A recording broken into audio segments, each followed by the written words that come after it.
Dear brothers and sisters, I would like to pray for those who are struggling without sleep. ಪ್ರಿಯ ಸಹೋದರ ಸಹೋದರಿಯರೇ, ನಿಮ್ಮಲ್ಲಿ ನಿದ್ದೆ ಇಲ್ಲದೆ ಬಳಲುತ್ತಿರುವವರಿಗಾಗಿ ನಾನು ಈ ದಿನ ಪ್ರಾರ್ಥಿಸಲಿದ್ದೇನೆ. I have seen many with sleepless nights. ನಿದ್ದೆ ಇಲ್ಲದೆ ರಾತ್ರಿಯನ್ನು ಕಳೆಯುವಂತಹ ಅನೇಕರನ್ನು ನೋಡಿದ್ದೇನೆ. Because of stress or overthinking or fear, they go through this problem. ಅವರಲ್ಲಿರುವ ಒತ್ತಡದಿಂದಾಗಿ, ಹೆಚ್ಚಾದ ಯೋಚನೆಯಿಂದಾಗಿ ಮತ್ತು ಭಯದಿಂದಾಗಿ ಈ ತೊಂದರೆಯಿಂದ ಬಳಲುತ್ತಾರೆ. Or else some, because of overthinking, they lose sleep. ಇನ್ನು ಕೆಲವರು ಹೆಚ್ಚಾದ ಯೋಚನೆ ಮಾಡಿ ನಿದ್ರೆಯನ್ನು ಕಳೆದುಕೊಳ್ಳುತ್ತಾರೆ. They are so afraid of their future. ಅವರಿಗೆ ಅವರ ಭವಿಷ್ಯದ ಬಗ್ಗೆ ಹೆಚ್ಚಾದ ಭಯವಿರುತ್ತದೆ.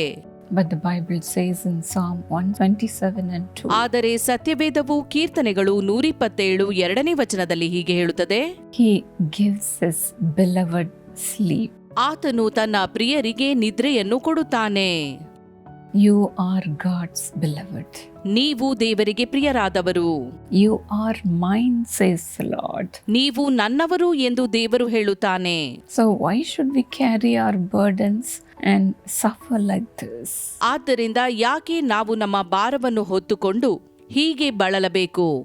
God calls you today saying, Come to me, those who are burdened and heavy laden, and I will give you rest. ಇಂದು ದೇವರು ನಿಮ್ಮನ್ನು ಕರೆಯುತ್ತಿದ್ದಾನೆ. ಎಲ್ಲ ಕಷ್ಟಪಡುವವರೇ, ಹೊರೆ ಹೊತ್ತವರೇ, ನೀವು ನನ್ನ ಬಳಿಗೆ ಬನ್ನಿರಿ, ನಾನು ನಿಮಗೆ ವಿಶ್ರಾಂತಿ ಕೊಡುವೆನು ಅನ್ನುತ್ತಿದ್ದಾನೆ. God says, Let me give you rest. ನಾನು ನಿಮಗೆ ವಿಶ್ರಾಂತಿ ಕೊಡುವೆನು ಅನ್ನುತ್ತಾನೆ.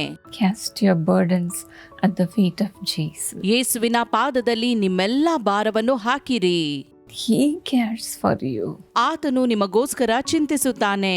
I used to advise my dear sisters who would be going through the same problem. ಇಂಥ ತೊಂದರೆಗಳಿಂದ ಹಾದು ಹೋಗುವ ಅನೇಕ ಸಹೋದರಿಯರಿಗೆ ನಾನು ಹೀಗೆ ಹೇಳುತ್ತೇನೆ, Why should you be crying all the time? ಯಾಕೆ ನೀವು ಯಾವಾಗಲೂ ಅಳುತ್ತಿರಬೇಕು? God has finished all your struggles on the cross. ಯೇಸುವು ನಿಮ್ಮೆಲ್ಲ ಬಾಧೆಗಳನ್ನು ಶಿಲುಬೆಯಲ್ಲಿ ಅನುಭವಿಸಿಯಾಗಿದೆ. Why are you still carrying your burden? ನಿಮ್ಮ ಭಾರವನ್ನು ಹೊತ್ತುಕೊಂಡು ಇನ್ನೂ ಯಾಕೆ ಸಾಗುತ್ತಿದ್ದೀರಿ? It is easy to say that, ಹೀಗೆ ಹೇಳಲು ಸುಲಭವಾಗಿದೆ. but the one who carries only knows how heavy the burdens. ಆದರೆ ಭಾರ ಹೊತ್ತಿರುವವರಿಗೆ ಮಾತ್ರ ತಿಳಿದಿದೆ ಆ ಭಾರವು ಎಷ್ಟಾಗಿದೆ ಎಂಬುದಾಗಿ. They lose their health. ಆರೋಗ್ಯವನ್ನು ಕಳೆದುಕೊಳ್ಳುತ್ತಾರೆ. And they lose their faith in God too sometimes. ದೇವರ ಮೇಲಿನ ನಂಬಿಕೆಯನ್ನು ಕೂಡ ಕೆಲವೊಂದು ಆವರ್ತಿ ಕಳೆದುಕೊಳ್ಳುತ್ತಾರೆ. But today I would like to pray for you, my brothers and sisters. ಆದರೆ ಇಂದು ಸಹೋದರ ಸಹೋದರಿಯರೇ, ನಾನು ನಿಮಗಾಗಿ ಪ್ರಾರ್ಥಿಸಲು ಬಯಸುತ್ತೇನೆ. Remember that you are God's beloved. ನೀವು ದೇವರಿಗೆ ಪ್ರಿಯರಾದವರು ಎಂಬುದನ್ನು ನೆನಪಿನಲ್ಲಿಡಿರಿ. Today everything will change. ಇಂದು ಎಲ್ಲವೂ ಬದಲಾಗಲಿದೆ. Loving Heavenly Father, ಪ್ರೀತಿಯುಳ್ಳ ಸ್ವರ್ಗೀಯ ತಂದೆಯೇ, Lord, take away all the burden from them, O God. ಇವರ ಎಲ್ಲಾ ಭಾರವನ್ನು ತೆಗೆದುಹಾಕು ಎಂದು ಬೇಡುತ್ತೇನೆ. You are calling them saying, Come to me, my child. ನೀನು ಅವರನ್ನು ಕರೆಯುತ್ತಿದ್ದಿ, ಬನ್ನಿ ಮಕ್ಕಳೇ ನನ್ನ ಬಳಿಗೆ ಎಂದು.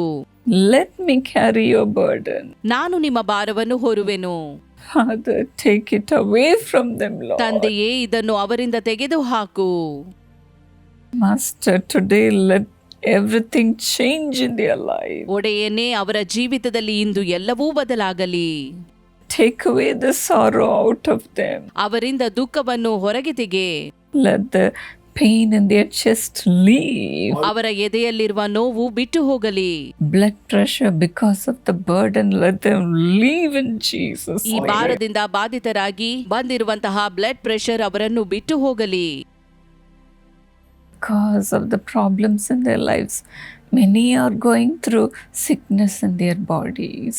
ಅವರು ತಮ್ಮ ಜೀವಿತದಲ್ಲಿ ಹಾದು ಹೋಗುತ್ತಿರುವ ತೊಂದರೆಗಳಿಂದಾಗಿ ಅವರು ಅನಾರೋಗ್ಯಕ್ಕೆ ತುತ್ತಾಗಿದ್ದಾರೆ. Touch them and heal them, O God. ಅಂತವರನ್ನು ಮುಟ್ಟಿ ಗುಣಪಡಿಸು ದೇವರೇ. Some are suffering because of stomach problem. ಕೆಲವರು ಹೊಟ್ಟೆಯ ಸಮಸ್ಯೆಯಿಂದಾಗಿ ಬಳಲುತ್ತಾರೆ.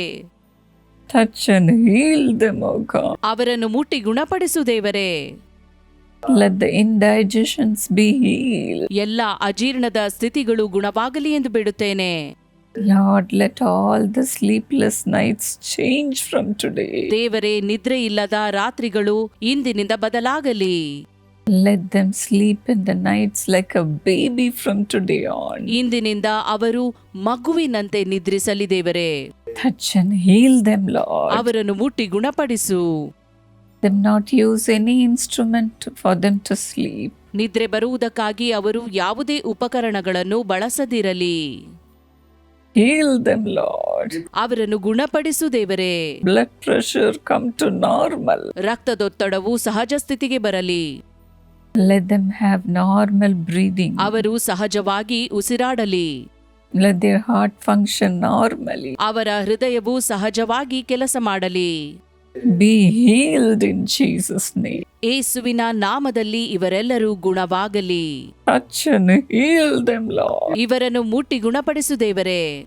Let them have dreams and visions from you, O God. ನಿನ್ನಿಂದ ಅವರು ಕನಸುಗಳನ್ನು ದರ್ಶನಗಳನ್ನು ಕಾಣಲಿ ಎಂದು ಬೇಡುತ್ತೇನೆ. Thank you for being with them, Lord. ನೀನು ಇವರೊಂದಿಗೆ ಇರುವುದಕ್ಕಾಗಿ ಸ್ತೋತ್ರ.